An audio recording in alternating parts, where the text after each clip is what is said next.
यहाँ पर उपस्थित सभी को मेरा नमस्कार, अस्सलाम वालेकुम।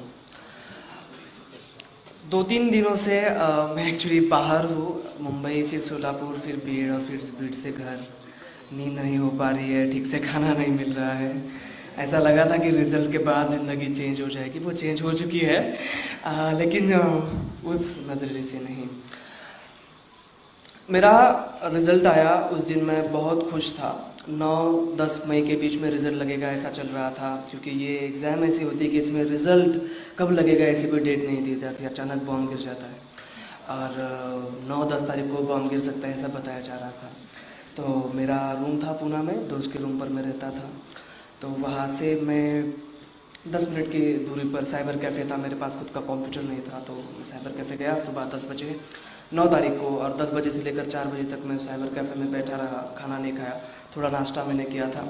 4 बजे तक कोई रिज़ल्ट नहीं आया। एक वेबसाइट में खोल कर बैठा था, फेसबुक और वो यूपीएससी की वेबसाइट, और उस पर कोई रिज़ल्ट नहीं आया, बहुत बोर हो चुका था।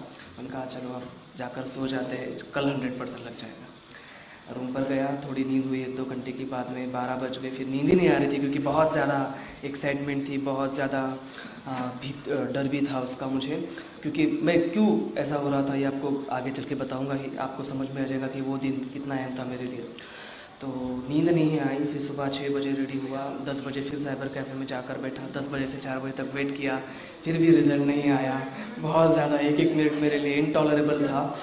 और 4 बज गए, बहुत नींद आ रही थी तब, क्योंकि मेरी नींद नहीं हो पाई थी। तो मैंने सोचा कि अब सब गया चूल्हे में, जाकर सो जाते हैं, अगर पास हो जाऊंगा तो दोस्त कॉल करके बता देंगे। तो मैं निकला और 5 ही मिनट में चलता गया, मेरे रूम के वे पर ही था मैं, और मेरे दोस्त का मुझे फ़ोन आया। वो दोस्त मेरे लिए बहुत ही ज़्यादा अहम है, और उसने मुझे कहा सर कॉन्ग्रेचुलेशंस। तो बहुत, बता नहीं सकता लफ्ज़ों में कि वो कितना अहम वक्त था, और मेरे हार्ट बीट्स, मेरा बॉडी टेम्परेचर कितना उस वक्त बढ़ गया था। मैंने कहा भाई रुक जा, मैं पहले जाता हूँ फिर चेक करता हूँ। मैं दौड़ता हुआ गया साइबर कैफ़े में, वेबसाइट खोली, वहाँ पर 5 मिनट के बाद ही वो PDF अपलोड हो चुका था।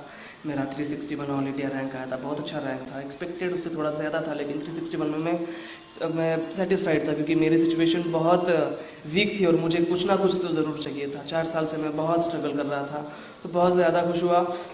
घर वालों को फ़ोन लगाया, अब्बू को पहला कॉल किया, तब भी वो रिक्शा चला रहे थे, आज भी वो रिक्शा ही चलाते हैं, पैर हमारे हमेशा ज़मीन पर रहने चाहिए। कॉल किया अब्बू को, तो रिक्शा चला रहे थे, तो फ़ोन पे आवाज़ नहीं, बात नहीं हो पाई। उन्होंने कहा मैं बाद में बात करता हूँ। मैंने कहा यार इतना इंपॉर्टेंट दिन है, आज भी बात नहीं हो पा रही है। फिर दीदी को कॉल किया, घर पे अम्मी को बताया, सब लोग बहुत खुश हुए, रो रहे थे, सारी चीज़ें चल रही थी, पता नहीं चल रहा था कि रिएक्ट कैसे करना है आज, क्योंकि जो सपना हमने बहुत जल्दी देख लिया था उम्र में, मेरे घर वालों ने जो सपना देखा था वो सपना पूरा हो चुका था। तो बहुत सब लोग खुश थे, फिर सब लोगों से बातचीत हुई, मीडिया वगैरह वगैरह सारी चीज़ें आपने देखी। 2012 के बाद 2012-13 में एक छुट्टियाँ चल रही थी BA की, मेरी फर्स्ट ईयर की, और मुझे किताबें खरीदनी थी, और किताबें खरीदने के लिए मेरे पास पैसे नहीं थे। 16,000 रुपये तक का वो किताबों का खर्चा था। तो मैंने पार्ट टाइम जॉब किया। मेरी जो हॉस्टल था, उस हॉस्टल से जहाँ पर मैं जॉब करता था पार्ट टाइम जॉब, वो ऑफिस 8 किलोमीटर था, तो साइकिल के ऊपर मुझे धूप में 8 किलोमीटर जाना पड़ता था, 8 किलोमीटर आना पड़ता था, 8 घंटे काम करना पड़ता था। 16,000 रुपये की कमाई तब होगी, तो मैंने बुक्स परचेज़ कर ली। वहाँ पर एक मुझे रिक्शा वाले अंकल मिले थे, जो बताते थे कि वो भविष्य भी देखते हैं। तो मैं एक्चुअली बिलीव नहीं करता इन सारी चीज़ों में, पर वो बोल रहे थे कि भाई देख लो देख लो देख लो, कोई पैसे नहीं लूँगा आपसे, जस्ट हाथ देख कर मैं आपको बता देता हूँ। तो उन्होंने बताया कि भैया आपको क्लास 1 पोस्ट नहीं मिलेगी, क्लास 2 मिल जाएगी। मैंने कहा यार ऐसा कुछ नहीं होता, मेहनत का सब पार्ट होता है, मैं आपको बता दूंगा, रिजल्ट लगने के बाद आपको पता चल जाएगा। और वो गलत साबित हुए। तो गालिब ने कहा है कि हाथों की लकीरों पर मत जा, ए गालिब नसीब तो उनके भी होते हैं जिनके हाथ नहीं होते। मैं हमेशा जहाँ भी मैं जाता हूँ, आज भी ऑर्गेनाइज ये प्रोग्राम किया है, तो मैं उनसे हमेशा ये बात करता हूँ कि भाई फूल हार फेलिसिटेशन ये सारी चीज़ें मेरे लिए ज़्यादा मायने नहीं रखती। मैं चाहता हूँ कि जो मैंने फेस किया है उससे बच्चे जो है मोटिवेशन ले और पढ़ाई को लगे। तो मैंने उनसे ये कहा था कि ज़्यादा से ज़्यादा बच्चों को बुलाया जाए, और स्टूडेंट्स मुझे यहाँ पर कई ज़्यादा पैमाने पर नज़र दिखाई दे रहे हैं। मेरा फैमिली बैकग्राउंड जो था बहुत ही ज़्यादा हम्बल था। मेरा बैकग्राउंड में छिलगांव तालुका बदनापुर डिस्ट्रिक्ट जालना, अपना ही मराठवाड़ा, यहीं पर मेरा जन्म हुआ। झोपड़पट्टी में मेरा जन्म हुआ था। हमारे घर में मेरी 2 बड़ी बहनें, फिर मैं और मेरा एक छोटा भाई था जो मुझसे बड़ा है। तो हम 4 लोग हमारे फैमिली में थे। मेरे अब्बू तब बर्तन बेचते थे, कुछ किराना दुकान चलाते थे, कभी रिक्शा चलाते थे, अभी भी वो रिक्शा चलाते हैं। तो ऐसा हमारा बैकग्राउंड था। बहुत ज़्यादा हमारे घर में गरीबी थी। आज मैं IAS बन चुका हूँ, लेकिन आज भी हमारा खुद का घर नहीं है, हम रेंट के हाउस में रहते हैं। बाथरूम भी हमने अभी 1-2 साल पहले हमारे उस रेंट के घर में हुआ है। बहुत ही बुरे हालात हमारे घर के थे।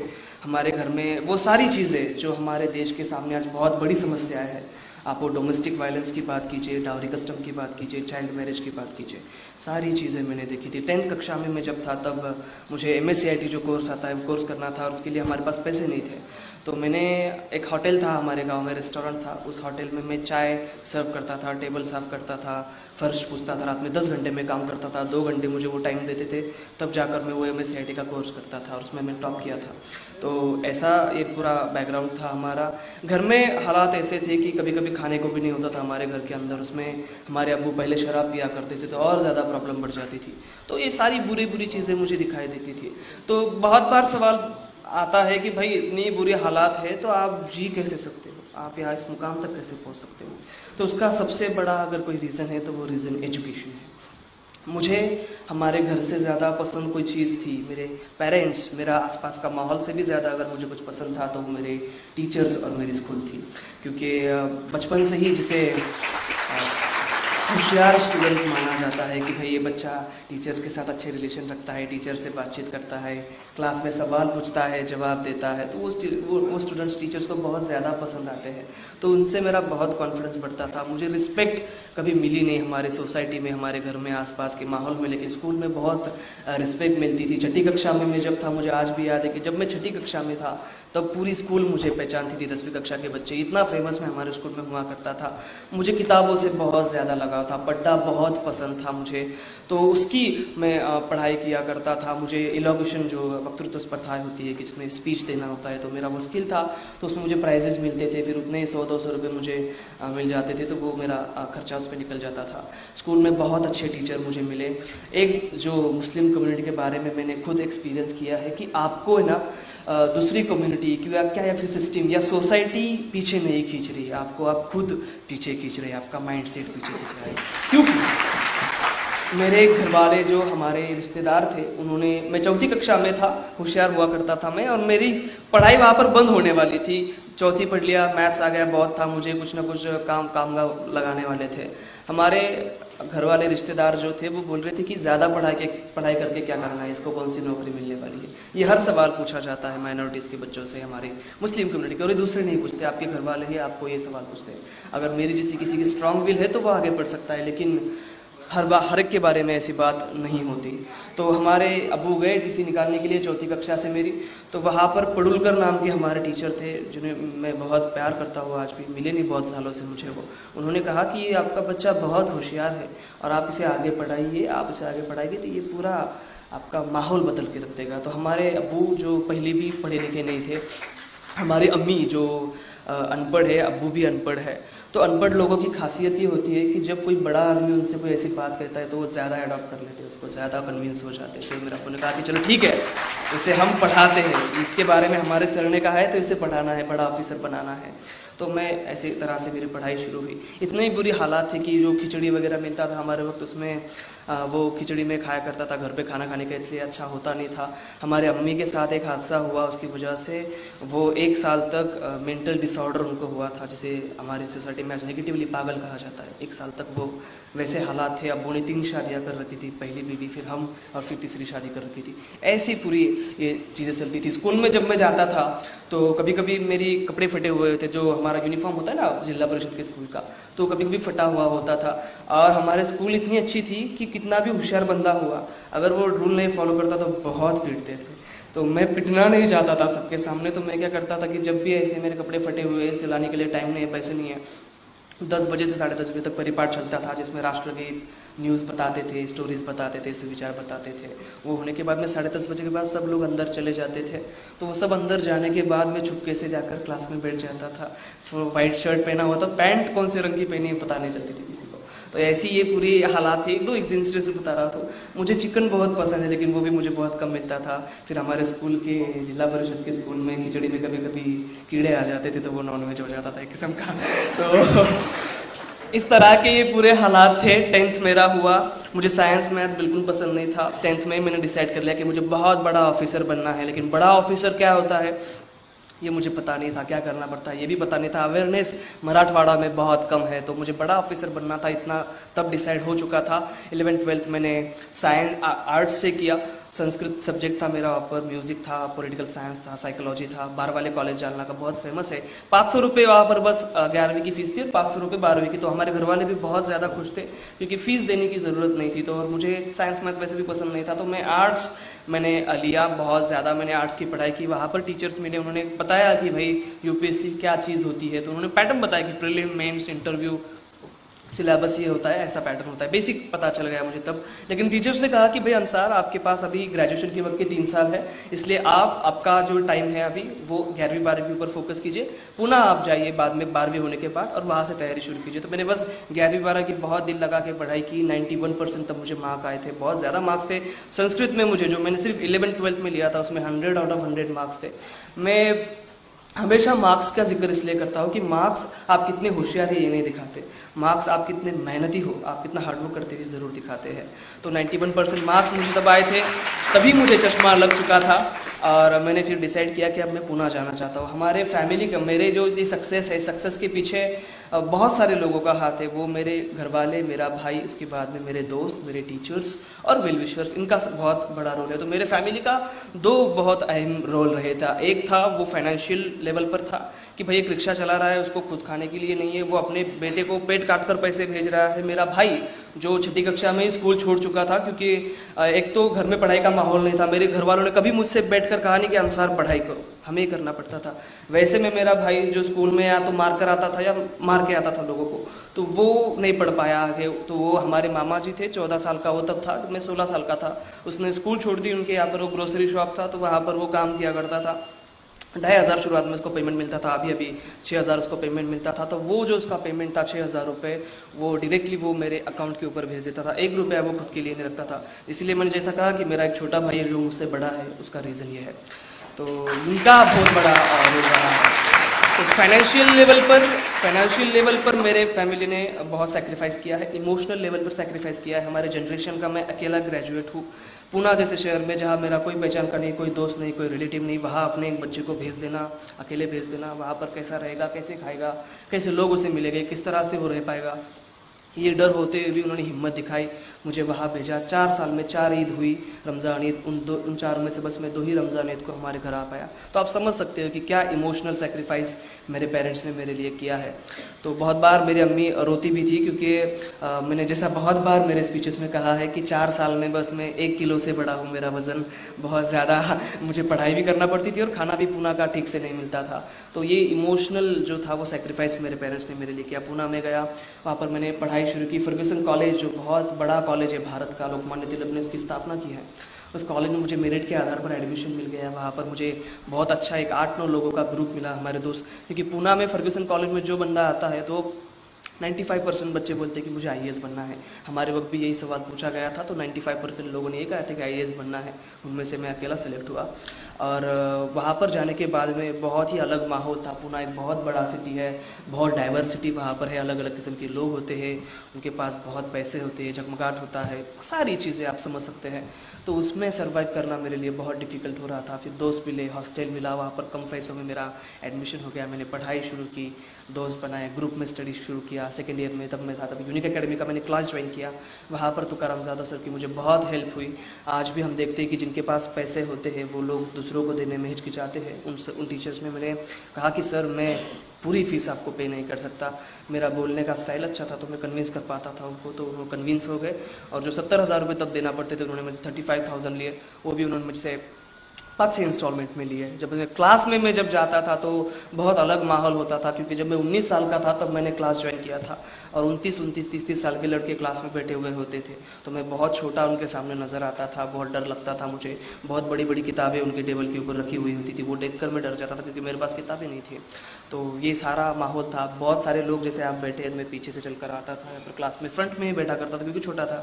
तो बहुत सारे लोग देखकर हैरान होते थे, कुछ कुछ ऐसे गलत नज़र से हंसते थे। तो ये सारी चीज़ें चलती थी, लेकिन दिल में हौसला था कि भाई पूना आए हैं तो IAS बन के घर पे रिटर्न जाना है। ये बाकी कंपटीशन वगैरह चीज़ें बहुत बार इस कॉम्पिटिटिव एग्जामिनेशन का ये बताया जाता है कि बहुत ज़्यादा कंपटीशन है।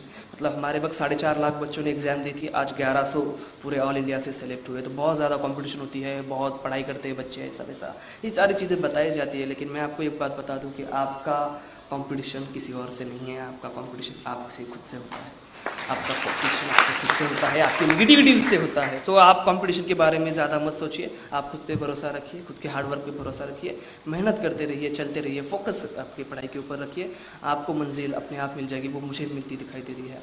तो ये सारी चीज़ें थी। इस एग्ज़ाम ने मुझे एक बहुत अच्छी आदत लगाई है, वो है कि आपको अगर कुछ भी प्रिपेयर करना है, कहीं बात करनी है, कुछ लिखना है, तो थोड़े से नोट्स बना लेने चाहिए, मतलब गड़बड़ नहीं होती। तो मेरे साथ थी। तो ये ऐसा मेरा घर का, स्कूल का, कॉलेज का, क्लास का माहौल था। मैंने ग्रेजुएशन कंप्लीट हुआ मेरा जून 2016 में और 15 में सॉरी, और उसी अगस्त में UPSC का एग्ज़ाम था, प्रिलिमिनरी एग्ज़ाम, जिसके लिए 4.5 लाख बच्चों ने अप्लाई किया। मैंने अप्लाई किया, अगस्त में एग्ज़ाम दी, सितंबर अक्टूबर में उसका रिजल्ट आया। मैं तब हमारी जो एक सोसाइटी है, हाउसिंग सोसाइटी, वहाँ पर दोस्त के साथ घूम रहा था और मेरे उस दोस्त का फ़ोन आया। उसने कहा सर कॉन्ग्रेचुलेशंस। मैंने कहा भाई क्या हो गया? उसने कहा कि अरे आप पास हो चुके हो, 15,000 लोग सेलेक्ट किए गए हैं पूरे भारत से, 4.5 लाख बच्चों में से, उसमें आपका भी नंबर है। बहुत ज़्यादा खुश हुआ, सारे दोस्तों को बताया, घर वालों को बताया। ये मेरे लिए बहुत अहम बात थी, क्योंकि 4 साल से मैं पूना में बहुत ज़्यादा स्ट्रगल कर रहा था। मैं आपको लफ्ज़ों में नहीं बता सकता, इतना स्ट्रगल कर रहा था, कोई सक्सेस नहीं मिलता था। घर पर मैं जब जाता था, डर डर के मैं घर पे जाया करता, क्योंकि हमारे गांव के लोगों को बहुत प्यार था मुझसे। तो जब भी पकड़ लेते थे, मुझे मिल जाता था मेरे रास्ते में, तो बोलते थे कि भाई अंसार अभी और कितने दिन बाकी है। तो बहुत ये बड़ा सवाल मेरे लिए होता जा रहा था। बहुत डरता था मैं इस सवाल से, क्योंकि ये मेडिकल इंजीनियरिंग नहीं है कि 4 साल पढ़ो और डॉक्टर हो जाओ, ये वैसा नहीं था। इसमें सक्सेस अनप्रेडिक्टेबल था। तो मैं क्या करता था कि रात को 11 बजे ट्रैवल्स होता था, वो सुबह 5 बजे घर पे छोड़ देता था। तब सारे लोग सोए हुए होते थे गांव के, तो घर पे जाता था, 1-2 दिन हमने हमारे घर में रहता था। फिर 1-2 दिन रहने के बाद मैं रात को फिर 11 बजे जालना से ट्रैवल्स होता था, तब भी सारे लोग गाँव के सोए हुए होते थे और फिर मैं निकल जाता था। तो ये सक्सेस मेरे पास बताने के लिए मेरे पास था कि भाई मैं प्रिलिमिनरी एग्जामिनेशन पास हो चुका था। इस सेल्फ वो मेरे लिए बहुत बड़ा एक सक्सेस था। हमारे 8-9 बच्चों का, हमारा दोस्तों का ग्रुप था। अनफॉर्चुनेटली 1-2 मार्क्स से सब रह गए, मैं अकेला ही वो लेवल क्लियर कर पाया। मेरे दोस्तों का बहुत अहम रोल है मेरे सारे कंट्रीब्यूशन में। जब मेरे पास किताबें नहीं होती थी तो उनकी किताबें मैं ले लेता था, कभी उनसे पैसे ले लेता था, कभी उनकी किताबों की मैं जेरॉक्स करा लेता था। मुझे अगर कहीं फंक्शन में जाना है, क्लास को जाना है, बीमार हूँ, तो सारे लोग मेरे पीछे थे। तो जो इमोशनल और फाइनेंशियल सपोर्ट मेरे पेरेंट्स कम पड़ रहे थे देने के लिए, वो मेरे दोस्तों ने मुझे दिया। और यहाँ पर एक बात मैं ये क्लियर कर लूँ कि वो जो 8-9 बच्चे थे, उनमें से सिर्फ एक मुस्लिम था, बाकी सारे नॉन मुस्लिम थे। हमारे लिए मज़हब कोई ज़्यादा मायने नहीं रखता था, आइडेंटिटी मायने नहीं रखती थी, वो इंसान, वो ह्यूमन बीइंग, उसका हार्डवर्क ये ज़्यादा हमारे लिए मायने रखता था। और वही एनर्जी थी मेरे लिए मेरे दोस्तों की। तो अनफॉर्चुनेटली वो बंदे थोड़ा पीछे रह गए। अभी इस साल वो ज़रूर क्लियर करके आप पढ़ेंगे उनके बारे में। तो मैं अकेला पास किया। फिर मेंस था, मेंस का एग्जामिनेशन मुंबई में होता था। 100 दिन का पीरियड मेरे पास था और मेरी कंपटीशन हमारे देश की जो 15,000 लड़के सेलेक्ट किए गए थे उनके साथ थी। बहुत ज़्यादा उनकी पढ़ाई होती थी, इतनी पढ़ाई कि मेरी उम्र 21 साल, 25-26 साल के बच्चे 4-4 साल उन्होंने 4-4 एग्जाम दे चुके थे। मैंने तो पहली एग्जाम दी थी, 4-4 बार वो रिटर्न लिख चुके थे, तो उनके साथ कंप्लीट मुझे करना था। तो एक बहुत बड़ा स्ट्रगल था। 100 दिन मैंने दिन का रात किया, बहुत ज़्यादा पढ़ाई की, इतनी ज़्यादा पढ़ाई की कि जब मैं मेरे स्टडी टेबल के ऊपर बैठता था तो पढ़ते पढ़ते मुझे नींद लग जाती थी। तो जब मैं आंखें खोलता था मैं बैठे बैठे सुबह 6 बजे तक सोया हुआ था। इतनी बड़ी, तो पीठ का दर्द आज में मुझे होता है। तो इतनी ज़्यादा मेरी पढ़ाई हो जाती थी, इतना मेरा चश्मे का नंबर बढ़ चुका था कि जब मैं पुणे गया तो मैं चश्मा निकाल कर देख सकता था, लेकिन आज अगर मैं चश्मा निकाल दे तो मैं कुछ भी नहीं देख सकता। इतना ज़्यादा पढ़ाई, मुझे हार्डवर्क करना पड़ा, इतना ज़्यादा लिखना पड़ा, सारी चीज़ें। मुंबई में एग्ज़ाम हुआ, मुंबई में एग्ज़ाम था, 6 दिन एग्ज़ाम चलता था। एक दिन में 2 पेपर होते थे, एक पेपर को आपको 3 घंटे टाइम मिलता था, 4000 वर्ड्स लिखने होते थे, 20 क्वेश्चन उसमें होते थे।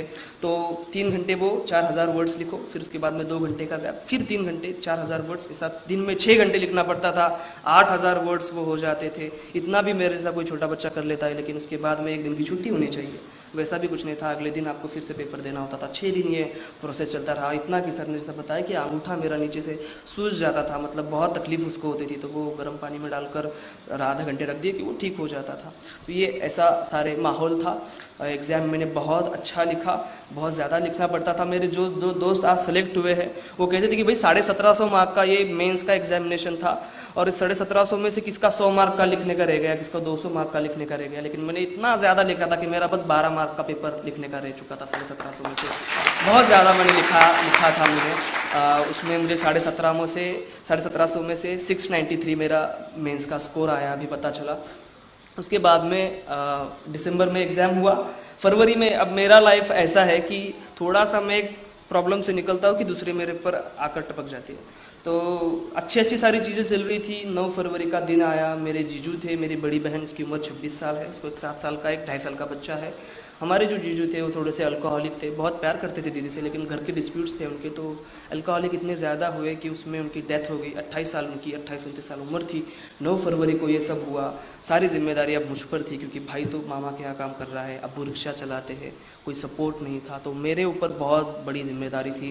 फिर भी मेरी बहन बहुत स्ट्रांग थी, आज भी वो बहुत स्ट्रांग है। 3 दिन के बाद उसने मुझे कहा कि अंसार, आप ये सेकंड लेवल भी क्लियर करने वाले हो, आप अगली तैयारी के लिए पुणे चले जाओ, यहाँ पर रुकोगे तो आपकी तैयारी नहीं होगी। तो मैंने उनकी बात सुनी, मैं पुणे जाकर फिर से तैयारी को लग गया। 19 फरवरी शिव जयंती का दिन था, मुझे उस दिन बहुत बड़ा गिफ्ट मिला। उसी दोस्त ने मुझे कॉल किया, कहा अंसार कॉन्ग्रेचुलेसन, रिजल्ट लग गया। उन 15,000 बच्चों में से सिर्फ 2,800 बच्चे भारत से पास किए गए हैं इंटरव्यू के लिए, और उन 2,800 में आपका भी नंबर आता है। बहुत मैं खुश हुआ, क्योंकि 10 दिन हो चुके थे जीजू को एक्सपायर होने में। घर पे बताया, सब लोग बहुत खुश हुए। 40 दिन मेरे पास इंटरव्यू के लिए थे, मैं इंटरव्यू के लिए गया दिल्ली में। 40 दिन मैंने तैयारी की। ज़कात फाउंडेशन ऑफ इंडिया नाम का बहुत अच्छा NGO है, जो माइनॉरिटीज़ के बच्चों के लिए वहाँ पर अकोमोडेशन, खाना वगैरह सब प्रोवाइड करता है। तो मैंने फ्री में सब चीज़ें प्रोवाइड की। मेरे मॉक इंटरव्यू कराए, बहुत अच्छा माहौल था। इंटरव्यू के दिन में गया, बहुत बार मुस्लिम कम्युनिटी के सामने ये सवाल अपने ही लोग करते हैं, मतलब कुछ बोलने को नहीं हुआ तो कुछ भी मतलब दिल से लगा देना, ऐसा ही सारी चीज़ें होती कि भाई आप जब इंटरव्यू में जाते हो तो बायस होते, वो लोग आपको कम मार्क्स देते, ऐसा कुछ नहीं होता। इंटरव्यू के दिन PK जोशी नाम का बोर्ड था, वो रिटायर्ड ऑफिसर थे। 7 अप्रैल को मेरा इंटरव्यू हुआ, दोपहर को 3 बज रहे थे। मैं इंटरव्यू के हॉल में गया, सब लोग बहुत खुश हुए मेरी तरफ देखकर। सूट वगैरह मैंने पहना था, लेकिन मैं बहुत छोटा लग रहा था।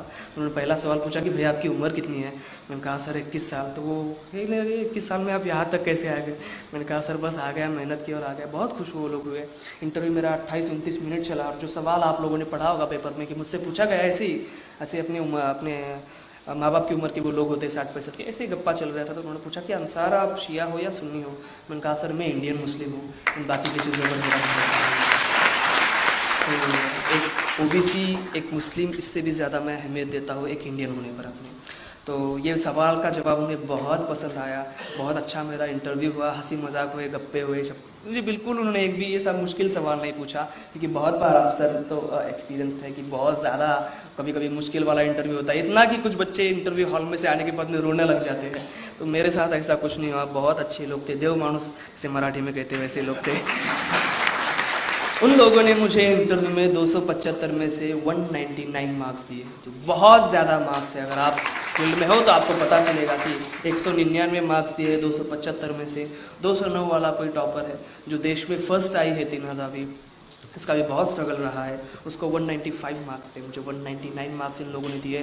कोई बायस नहीं होते ये लोग सिर्फ आपकी सोच देखते हैं कि आपकी सोच क्या रखते हो, आप किस मज़हब से आते हो, ये चीज़ें उनके लिए मायने नहीं रखती।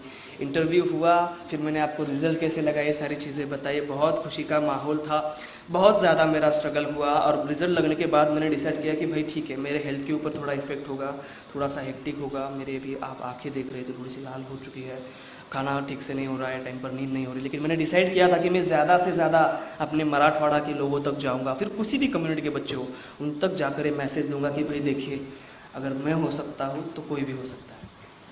जो स्ट्रगल मैंने किया है, अगर वो स्ट्रगल आप करते हैं, आप अगर वो मेहनत लेते हैं, आप अगर हमारे देश की कॉन्स्टिट्यूशन के ऊपर और अगर हमारे सिस्टम के ऊपर विश्वास रखते हैं, जो प्रियम्बल हमारी है वो प्रियम्बल अगर आप जीते हैं, स्वतंत्र, समता, न्याय, बंधुता, एकता, ये सारे जो वैल्यूज़ है, अगर वो वैल्यूज़ आप रखते हैं, हार्डवर्क आप रखते हैं, फोकस आपका है, डेडिकेशन है, भक्ति जिसे कहते हैं, पढ़ाई, वो अगर आप करते हैं तो आपको आपका मजहब, आपकी कास्ट, कोई भी आइडेंटिटी, आपका जेंडर, जो महिलाएं हैं, वो आपको नहीं रोक सकता। तो ये सारी ऐसी चीज़ें थी। अब जाते जाते 2-3 मैसेजेस मैं आप लोगों के लिए देना चाहता हूँ। मुझे लगता है कि मेरे बारे में इतनी चीज़ें बहुत हो गई, मैंने जो बताया आपको। दुनिया की कोई भी एग्ज़ाम पास करना इम्पॉसिबल नहीं होता। एग्ज़ाम आपको पास करने के लिए ही ले जाती है, फेल करने के लिए। फेल होते हैं तो आप होते हैं, आपके रीजंस की वजह से।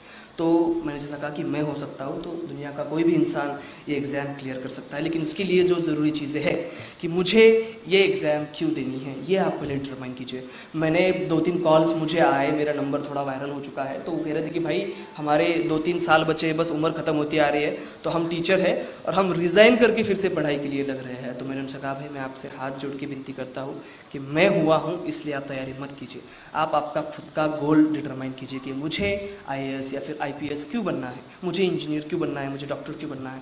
तो ये डिटरमाइन होना बहुत ज़रूरी है, क्योंकि ये एग्ज़ाम इतनी मुश्किल है कि इतना फ्रस्ट्रेशन आता है पढ़ाई करते करते, चिड़चिड़ हो जाती है। 60-65 बुक्स होती है, उसमें से हर एक बुक 3-3, 4-4 बार पढ़नी पड़ती है। एक बुक सेम बार बार पढ़ने से बहुत हमें चिड़चिड़ हो जाती है, फ्रस्ट्रेशन आता है। इस फ्रस्ट्रेशन के वक्त हमारे हॉबीज़ और दूसरी बात हमें क्यों बनना है, ये जो सपना अगर हम 5 मिनट आग झाँक ले और वो सपना याद करें तो आप फिर से पढ़ाई को लग जाते हैं। तो ये बहुत ज़रूरी है कि आपको क्यों करना है, कब करना है। तो आई वुड सजेस्ट कि जितने कम उम्र में आप ये एग्जाम की तैयारी शुरू कर दें उतना अच्छा होता है। आज मैं 21 साल का बना हूँ, शनिवार में कैबिनेट सेक्रेटरी बन सकता हूँ, बहुत ऊपर तक जा सकता हूँ।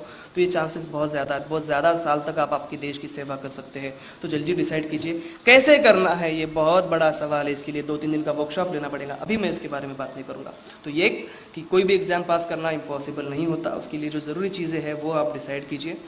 तीसरी बात मैं जो मैसेज यहाँ से देना चाहता हूँ कि भाई देखिए, मैं भीड़ में भी गया था तो मैंने वहाँ के लोगों से भी ये बात की कि आपके घर में मज़हब वगैरह चीज़ें तो है ही, वो तो मानना ही नहीं चाहिए, हमने उसका कोई डिफरेंस मानना नहीं चाहिए। लेकिन आपके घर में इस्लाम हो या हिंदू हो, कोई भी रिलीजन, लड़का और लड़की में कोई भेद नहीं मानता। तो मैं आपसे एक रिक्वेस्ट करूंगा कि जो पढ़ाई आप आपके लड़के को दे रहे हो, अच्छी स्कूल में भेज रहे हो, वो पढ़ाई आप लड़कियों के लिए भी कीजिए। उन्हें भी कलेक्टर बनाने का, डॉक्टर बनाने का, इंजीनियर बनाने का सपना देखिए। लड़कियां आप बहुत कुछ कर सकती हैं। मैं आपको एक बात बता दूं, अगर मैं लड़की होता हमारे घर से तो मैं शायद IAS नहीं बन सकता था, जस्ट बिकॉज माइंड सेट की वजह से, क्योंकि हमारी दीदियों को भी नहीं पढ़ाया गया। तो आपसे रिक्वेस्ट करूंगा कि आपकी लड़कियों को पढ़ाइए। आज जो देश में टॉपर आई है टीना दावी, वो भी एक लड़की है। तो ये सारी चीज़ें आपसे कहनी थी, और बोलने के लिए बहुत सारी चीज़ें हैं, मुझे लगता है इतना बहुत हो चुका है। Thank you very much, thank you.